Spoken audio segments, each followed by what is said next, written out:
Hello बच्चों, कैसे हैं आप सब। उम्मीद है कि सभी लोग स्वस्थ और सुरक्षित होंगे। मैं हूं आपका biology mentor Arun Tiwari, joint director यल1 coaching Varanasi, head of department biology यल1 कोचिंग वाराणसी, जो कि बनारस में स्थित है। और हमारे द्वारा लगभग अभी तक हजारों बच्चे ऐसे हैं जो डिफरेंट मेडिकल कॉलेज में पढ़ रहे हैं, मेरे द्वारा पढ़ाए गए हैं। मेरा सब्जेक्ट बायोलॉजी है। मैं बायो उन बच्चों को पढ़ाता हूं जो बच्चे नीट का प्रिपरेशन करते हैं। जैसा कि कल लोकसभा के साथ साथ एक रिजल्ट और आया, एनटीए ने रिजल्ट घोषित किया नीट 2024 का, जो कि बहुत ही ज़्यादा हमारे लिए या हमारे उन बच्चों के लिए जो बहुत पूरे साल भर पूरे मेहनत के लगन के साथ लगे रहे। और उनका रिजल्ट तो आया, नंबर तो बच्चे पाए, लेकिन रैंक उसके अकॉर्डिंग उनको नहीं आया। इसमें कहीं ना कहीं हमारे सिस्टम का फेल्योर की तरह लगता है मुझे, क्योंकि कल से मैं खुद ही व्यथित हूँ कि मतलब कितना बच्चा नंबर पाए। मतलब आप ये कह सकते हैं कि इस नंबर से 720 में 720 कोई अगर बच्चा पा रहा है, उसको भी एम्स नहीं मिलने वाला है, क्योंकि 720 में 720 50 से ज़्यादा बच्चे हैं, 67 या 64 इसी के आसपास हैं। और नीट में तो उतने 67 या 64 जिसकी रैंक होगी वो 720 में 720 पाया है, लेकिन वो तो बच्चा एम्स नहीं मिलेगा उसको दिल्ली। तो आखिर कितना नंबर चाहिए उसको। तो एक सवाल है सिस्टम के ऊपर, आप पेपर क्यों ऐसे इस तरह से डिजाइन करते हैं कि इतना मार्क्स बच्चों का आए। प्लस इसके साथ ही, क्योंकि कल जैसे ही रिजल्ट आया तो एक हमारे यहाँ के ही स्टूडेंट है, गार्जियन ने मुझे फ़ोन किया कि बच्चे का 693 मार्क्स है और 3000 समथिंग, मतलब 3000 3400 ऐसे रैंक बताया उन्होंने। मैं शॉकिंग, मतलब मैं ड्राइव कर रहा था, आ रहा था, कोचिंग जा रहा था ऑफिस, और मुझे लगा कि क्या, मतलब मैं फिर उनसे रिपीट किया कि क्या 695 या 94 नंबर पर 3000 के ऊपर रैंक है। उन्होंने बोला हाँ सर। और बच्ची पूरी तरह डिप्रेस्ड है, क्या कर सकते हैं हम लोग। अब तो उसको मतलब जो कॉलेज एक्सपेक्ट हम लोग करते थे कि मतलब अंडर 100 रैंक होगी, जैसे कि लास्ट ईयर जैसा प्रिडिक्शन था, या 200 रैंक रहेगी, ये तो कुछ नहीं होने वाला है। तो मेरे पास भी जवाब नहीं था, मुझे भरोसा नहीं हुआ, मैं भाग के आया, फिर रिजल्ट वगैरह देखा, जो हमारे बच्चे थे। ठीक है, बच्चों का सिलेक्शन होगा, एमबीबीएस मिलेगा, गवर्नमेंट कॉलेज में जाएंगे, लेकिन एक बात हमें समझ के परे है, क्योंकि मैं भी पिछले 18 सालों से यही काम कर रहा हूँ। डिफरेंट एग्ज़ाम हुए, नीट जब से हुआ उसके बाद से भी, और नीट जब नहीं होता था उसके बाद भी, जब CPMT, CBSE PMT, BHU PMT अलग अलग एग्ज़ाम होते थे, तब भी हमने देखा है कि जो ट्रेंड रहा है कि मतलब ये तो हद हो गई। 720 में 720 पहले एक बच्चे या दो बच्चों का आता था, 3 बच्चों का आता था, 5 बच्चों का आता था, ये क्या है 60 बच्चों का आएगा 720।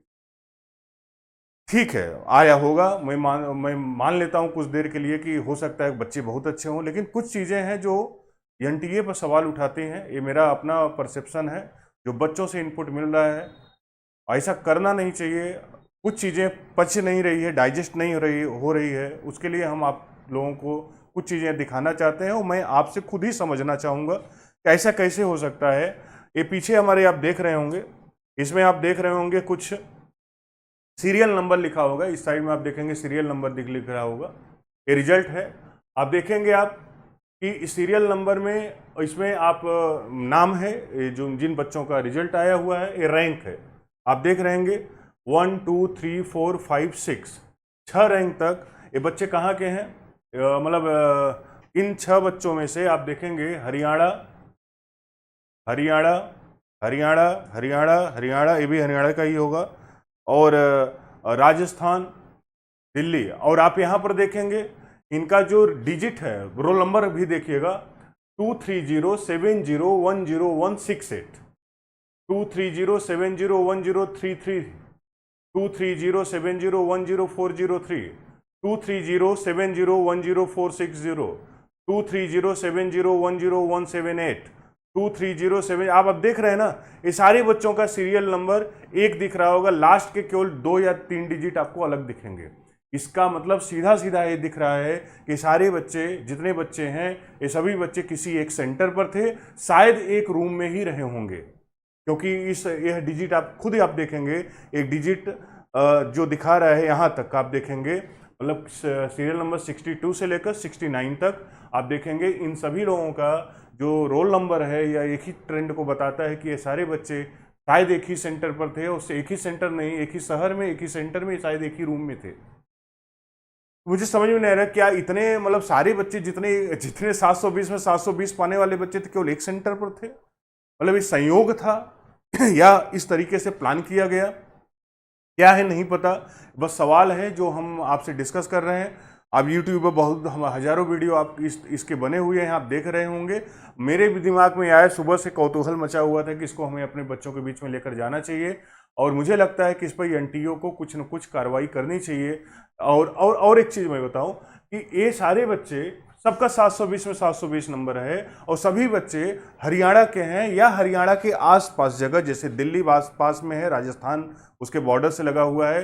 ये सभी बच्चे क्या दिल्ली का बच्चा या राजस्थान का बच्चा इस सेंटर पार्क एग्जाम दिया था? ये राजस्थान का बच्चा है, ये हरियाणा के सेंटर पार्क एग्जाम दिया या हरियाणा वाला, मतलब समझ में नहीं आ रहा है क्या है। ये थोड़ा शॉकिंग है। आप देखेंगे ना ये सारे बच्चे, आप देखेंगे सारे बच्चे एक ही सेंटर पर थे क्योंकि उनका रोल नंबर यही बताता है कि वो सभी बच्चे एक ही सेंटर पर एग्जाम दिए हुए हैं। ये समझ में नहीं आता भाई कि 720 में 720 या सारे अच्छे बच्चे एक ही सेंटर पर क्यों, ये समझ में आता। और 8 बच्चे ऐसे हैं, मतलब एक ही सेंटर से 8 बच्चे ऐसे हैं जो 720 या एक ही मार्क्स पाने वाले बच्चे हैं। ये समझ के परे है। और एक चीज़ और इसके अलावा, ये तो बहुत बड़ा मतलब ब्लंडर हमें लग रहा है। ये क्या है, इस पर क्या एक्शन एनटीए लेगी या गवर्नमेंट के मतलब निगाह में जाएगा नहीं जाएगा? इससे बच्चे बहुत हतोत्साहित होते हैं क्योंकि इतना कितना बच्चा कोई पढ़ेगा भाई। मतलब आप ये सोच पा रहे हो कि 720 में से 650 नंबर पाने वाले बच्चों को एमबीबीएस नहीं मिल रहा है इस बार जनरल कैटेगरी का, क्योंकि उसकी रैंक 50,000 है। सॉरी, उसकी रैंक 25,000 के ऊपर होगी, 22,000 23,000 के ऊपर होगी। कहाँ से मिलेगा उसको? और पूरे जब तक कि एग्जाम का जो, क्योंकि हम लोग भी एग्जाम इतने सालों से 18 सालों से बच्चों को पढ़ा रहे हैं, हर साल एग्जाम होता है, हर साल पेपर आता है, पेपर ऐसे ही होते हैं। कोई कहेगा पेपर बहुत ईजी था, अरे भाई पेपर ईजी ही रहता है, थोड़ा बहुत 2 4 5 नंबर 10 नंबर का आगे पीछे होता है। 710 नंबर से, सॉरी 610 नंबर कट ऑफ से भाग जाएगा 650 number cut off, 660 number cut off. कैसा एग्जाम है और कैसा सिस्टम है और कैसा कट ऑफ जाएगा भाई? बच्चे तो पाए हैं नंबर 670 660 680 690, ढेर सारे बच्चे पाए हैं, लेकिन उन बच्चों का रैंक नहीं आ रहा है। जो बच्चा ये डिजर्व करता था कि मैं मौलाना आजाद में पढ़ूंगा, केजीएमसी में पढ़ूंगा, या जो बच्चा ये डिजर्व करता था कि मैं एम्स में जाके पढ़ूंगा, वो बच्चे अब सोच रहा है कि मेरा सिलेक्शन होगा कि नहीं होगा। तो बच्चों, आपको हतोत्साहित नहीं होना है और इसमें हमें लगता है कि कुछ ना कुछ इसमें इनपुट जरूर आएगा। ये जो भी अपना एक्सक्यूज दें, आपने, मैं बताऊं 2015 में नीट का पेपर आउट हुआ था और इसको एनटीए ने माना था और फिर उन्होंने एग्जाम को कैंसिल करा के फिर से एग्जाम कराया, मतलब री एग्जाम हुआ था 2015 में। सुप्रीम कोर्ट की गाइडलाइन है कि अगर कोई भी एग्जाम का पेपर एग्जाम के पहले बच्चों के बीच में जाता है तो उस पेपर को हम उस एग्जाम को हम सही नहीं मानते और उसको री एग्जाम कराना चाहिए। ये सुप्रीम कोर्ट की गाइडलाइन रही है। और इस बार जो पेपर आउट का जो एग्ज़ाम हुआ 5 मई को, और उसमें जो पेपर आउट की बातें हुई, तो उस एग्ज़ाम पेपर आउट नीट 2024 के पेपर आउट की बात हुई, तो इन्होंने एनटीए ने एक्सेप्ट भी किया, हाँ भाई कुछ पेपर आउट हुए हैं लेकिन बहुत ज़्यादा सर्कुलेट नहीं हुए, कुछ ही बच्चों के बीच में गया। अरे भाई, एक बच्चे के भी बीच में गया तो उसको कैसे आप फेयर मान सकते हैं? कहते हैं हम एआई सिस्टम से रैंक को बनाए हैं, आर्टिफिशियल इंटेलिजेंस यूज करके हम रैंक बना दिए हैं। ये कौन सा रैंक का गणित है भाई? ये समझ के परे है। और ये सही में मतलब हम तो मतलब मैं तो बच्चों को पढ़ाता हूँ और हमारे पास मतलब दिन भर से आज बच्चे मिले ऑफिस में बहुत ज़्यादा डिप्रेस्ड और दुखी, मतलब डिप्रेस्ड मतलब नहीं कर सकते, मतलब ये इतने परेशान हैं कि सर अब क्या करें, हम कितना पढ़ें, कितना नंबर चाहिए। अगले साल हो सकता है 715 नंबर पर ही सब क्लोज हो जाए। इस तरह की बातें कर रहे हैं जो कि नहीं होना है, ऐसा नहीं होता बच्चों। इस बार क्यों हुआ, कैसे हुआ, इसलिए हम दिखा भी रहे हैं लोगों को। और तमाम वीडियो ऐसे पड़े हुए हैं, वीडियो पड़े होंगे यूट्यूब में, आप देख भी रहे होंगे कि सभी लोग आवाज़ उठा रहे हैं कि ये गलत हुआ है, किसी को पच नहीं रहा है, डाइजेस्ट नहीं हो रहा है कि यह कैसे हो सकता है कि एक ही सेंटर से सारे अच्छे बच्चे, प्रबुद्ध बच्चे, टॉपर बच्चे एक ही सेंटर पर बैठे थे। चलिए, हो सकता है इसका एक्सप्लेनेशन एनटीए दे, लेकिन इसके साथ साथ एक रिजल्ट आप देखिए यहाँ पर। इस रिजल्ट में देखिए, बाकी सब छोड़ दीजिए, इस रिजल्ट में आप देखेंगे यहाँ पर बच्चों नंबर इनका है 719 नंबर, 719 मार्क्स, 719 मार्क्स। ये कौन से गणित से 719 मार्क्स आ सकता है? ध्यान समझिएगा, सभी लोग समझ सकते हैं, जो स्टूडेंट हैं, जो गार्जियन हो भी, कि अगर एक क्वेश्चन 4 नंबर का होता है, एक क्वेश्चन 4 मार्क्स का होता है, अगर कोई बच्चा पूरा का पूरा क्वेश्चन सही करता है, अटेम्प्ट करता है 180 में 180, और सारे क्वेश्चन उसके सही होते हैं, तो उसके नंबर 720 आते हैं। ठीक, तो अगर मान लीजिए कोई बच्चा एक क्वेश्चन छोड़ देता है, तो उसके नंबर कितने आ जाएंगे? 716 आ जाएंगे। अगर कोई बच्चा एक क्वेश्चन गलत कर देता है, तो 4 नंबर क्वेश्चन का मार्क्स कम होगा, 1 माइनस होगा, मतलब 4 और 5 नंबर उसका कम होगा, तो 720 में कितना हो जाएगा? 715 हो जाएगा। तो अब 716 आ सकता है, 715 आ सकता है, उसके नीचे आ सकता है, लेकिन 718 एक और रिजल्ट है इनका, देखिए 718, ये देखिए अब 718 718 718 हमने दो रिजल्ट लाए, 719 718। ये कौन सा रिजल्ट है? समझ में किस तरह से आया भाई कि उसका 719 नंबर 720 में 719 कैसे आ सकता है? हमें ये गणित नहीं समझ में आ रही। अगर कोई बच्चा एक क्वेश्चन छोड़ता है तो 716 आएगा, एक क्वेश्चन गलत करता है 715 आएगा। इस 719 718 कैसे आता है नहीं पता। हालांकि एनटीए ने अपनी सफाई दी, क्योंकि कुछ न कुछ तो करेंगे। उन्होंने सफाई दी है कि ये नॉर्मलाइजेशन के लिए हमने किया था, नॉर्मल बनाने के लिए, क्योंकि बच्चों को टाइम कम पड़ गया था। वो टाइम को हम टाइम के बदले हम उनको कुछ मार्क्स दे दिए। अरे भाई, हम लोग भी एग्जाम देते थे, उसमें भी टाइम हमें कम पड़ जाता था, ओएमआर फिलअप नहीं हो पाता था, तो उसमें तो हमें नंबर नहीं मिल जाता था यार, या कभी नहीं मिला। ऐसा तो हम पहली बार सुन रहे हैं। ये पूरी तरह से सिस्टम का मुझे मुझे मुझे ये मतलब डाइजेस्ट नहीं हो रहा है भाई, कि ये 719 नंबर कैसे किसके आ सकता है, 718 कैसे आ सकता है, ये समझ के परे है। और इसके साथ साथ ये जो नंबर रैंक दिख रहा है कि एक ही सेंटर से या एक ही शहर से, हरियाणा शहर से, हरियाणा के सेंटर से ही सारे बच्चे टॉपर निकल गए हैं।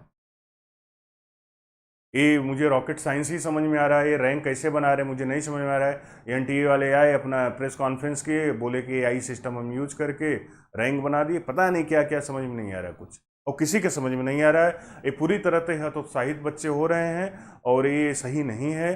और मुझे लगता है कि इस पर एनटीए को कुछ कार्रवाई करनी चाहिए। बच्चों की जो हालत हुई है, जो उसके लिए उनके हृदय द्रवित होना चाहिए। जैसे कि हम लोग परेशान हैं कि आखिर ये बार बार दिमाग में यही क्वेश्चन आ रहा है कि कितने नंबर बच्चे पाए तो सिक्योर माने जाएंगे। लेकिन मेरे अभी एक स्टूडेंट था दीपक साहू, 720 में 715 नंबर पाया 2 साल पहले। 705 नंबर पाने वाले बच्चे हैं, 695 पाने वाले बच्चे हैं, 700 के ऊपर नंबर पाए हैं हमारे यहाँ पर भी। लेकिन किसी का 716 नहीं आया, सॉरी 718 नहीं आया, 17 नहीं आया, 715 हमारे भी बच्चे का आया, स्टूडेंट का आया था, दीपक साहू। तो कहने का मेरा तात्पर्य है कि कहाँ से ये लोचा है, कुछ तो है लोचा, ये समझ में तो आ रहा है कुछ तो गड़बड़ है, और इस पर एनटीए को कुछ एक्शन लेना चाहिए, और या इसको एक्सप्लेन करना चाहिए कि ऐसा कैसे हो सकता है। मुझे नहीं पता इसका क्या एक्शन होगा, क्या ये लोग लेंगे, लेकिन इस जो बातें हमें समझ में आई, जो हमारे बुद्धि विवेक से मुझे लग रही, तो हम आप लोगों के सामने रखें। और हम फिर बच्चों से, गार्जियन को हम निवेदन करेंगे कि वो परेशान न हो, और इसका कुछ न कुछ सलूशन आएगा। लेकिन इसके साथ साथ बच्चों, शायद इसमें कुछ हो भी ना, इसकी संभावना ज़्यादा है कि इसमें कोई एक्शन नहीं होगा, ये ऐसे ही चलेगा, और मतलब इसी को मानेंगे। इसमें हमें नहीं लगता कि शायद ये लोग कुछ, क्योंकि 24 घंटे बीत चुके हैं, कुछ न कुछ इसमें इनको एक्शन लेना चाहिए था, कुछ हुआ नहीं। लेकिन एक्शन होगा कि नहीं होगा उसका हमें वेट नहीं करना चाहिए। जो बच्चे 600 नंबर 600 के प्लस आ रहे हैं, 500 प्लस आ रहे हैं, उन बच्चों को वेट नहीं करना चाहिए किसी चीज़ का। उनको जल्दी जल्दी अपना प्रिपरेशन फिर से स्टार्ट कर देना चाहिए 2025 के नीट के लिए। तो नीट 2025 जो है वो हमारे पास बहुत करीब ही आ रहा है। वह एग्ज़ाम का मई में एग्ज़ाम होगा, तो धीरे धीरे हम वो डेट हमारे करीब आ रहा है, एक एक दिन हमारा बीत रहा है। उस डेट को, उस एग्ज़ाम को 2025 के एग्ज़ाम के लिए हमें प्रिपरेशन शुरू कर देना चाहिए। और बीच में जो कुछ अगर कुछ न्यूज आता है, री एग्ज़ाम का कुछ आता है, इस तरह का कुछ समीकरण बनता है, तो आपके सामने होगा। लेकिन उसका वेट नहीं करना है कि अब ऐसा ही होगा तभी हम आगे बढ़ेंगे। तो अपने कैरियर को आप स्टॉप मत करिए, इसके आगे बढ़िए। और जो बच्चे, जिन बच्चों का सिलेक्शन, जिन बच्चों का मार्क्स आया है 3000, 4000, 5000, 10,000, 12,000, 15,000 रैंक तक आया है, वो बच्चे हमसे संपर्क करें। L1 कोचिंग वाराणसी में है। मेरा नाम अरुण तिवारी है और मैं यहाँ पर डायरेक्टर हूँ। आप मेरे से यहाँ पर आकर संपर्क करिए। मैं आपको काउंसलिंग में पूरी हेल्प करूँगा, क्योंकि काउंसलिंग में सबसे बड़ी दिक्कत होती है चॉइस फिलिंग की। उस चॉइस फिलिंग को कैसे करना चाहिए, किस कॉलेज को पहले रखना चाहिए, किसको बाद में रखना चाहिए, इसकी पूरी जानकारी मैं आपको दूंगा। और मुझे आपकी हेल्प करने में मुझे आनंद आएगा, मुझे अच्छा लगेगा। और उम्मीद है कि एनटीए इस पर कुछ करेगा जो हमने आपको बताया। और इसी के साथ मैं अपनी बात को विराम देता हूँ। नमस्कार।